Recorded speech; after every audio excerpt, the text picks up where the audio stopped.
What's up, guys? What's going on? I'm Paul. This is Pauling Theology's Daily Devotional, man. We are going through the book of John. We have been reading through John for a while. We have come to the end of the scriptures. There's a couple more verses left. Glad you've been with us reading through the whole time, man. It's been an awesome time and an awesome experience. So I hope that you've been enjoying it, and I hope that you continue to enjoy as we read the final words of John's gospel.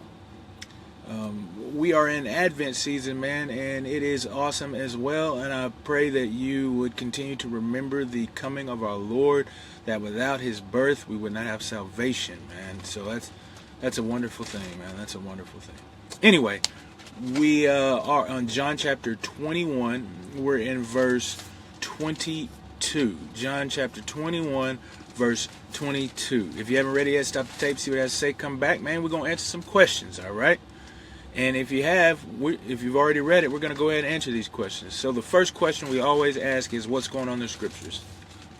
Well, in the last episode, we talked about how Peter turns and sees this other brother and then asks about him. He ain't concerned about himself. All of this time, Jesus has been having this intimate conversation, and he breaks it up by asking about somebody that's following around him, comparing himself with others, man. But Jesus has the answer for him. Jesus says, it doesn't matter what happens to him. He said, you follow me. That's the answer that we should all receive. If we're in comparing ourselves to somebody else, if we're into looking at someone else's life and to see if theirs is as good as ours or ours is as good as theirs, he says, nah. We ain't worried about none of that, man. We ain't worried about none of that. You follow me. You do as I say. That's what Jesus says. That's what Jesus says. So what does this say about God? I think what it says is that there's a mandate for all of us. And Paul says it quite eloquently when he speaks in Romans, and I think in Corinthians. He says to a person stands before his master. Each person stands to his own master. And so here Jesus is saying exactly that. You follow him. I follow him. If I follow him, I'll do as he's called me to do. And that may take me to a glorious path where everybody is like, wow, that brother. But it may take me to where nobody even recognizes or notices anything. It could be the Billy Graham, where everybody's like, that brother is amazing.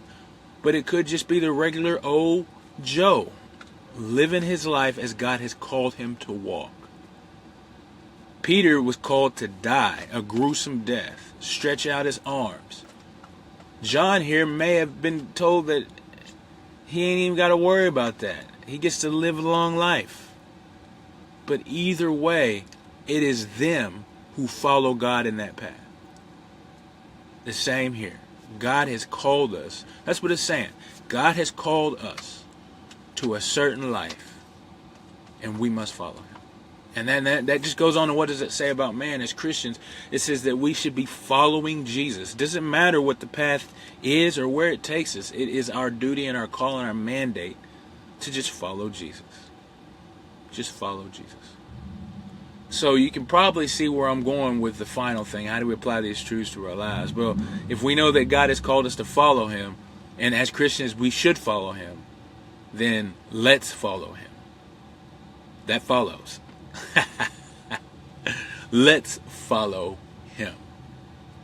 So whatever it is going on in your life, if there's something happening, or you can sense the Spirit, you're reading the scriptures and he is making something known to you, do it. Follow Jesus. And if you don't know what to do, then let me tell you, testify to his glorious name. That's what we've actually been reading about this entire time. The overarching theme, testimony, is John writes this to share the gospel of the goodness of God to all those who read it. So share the gospel.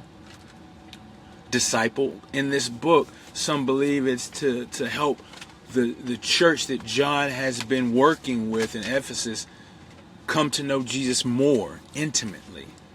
So not only is it a witness to testify to the goodness of God, to bring others to the knowledge of him, but also a discipleship tool so that others who are in the knowledge of him might grow even further in that. So if you're not sharing the gospel, help somebody develop in the gospel. Disciple them. Those are two things. But if God is calling you specifically and you know that to some type of thing or action, man, follow Him in it.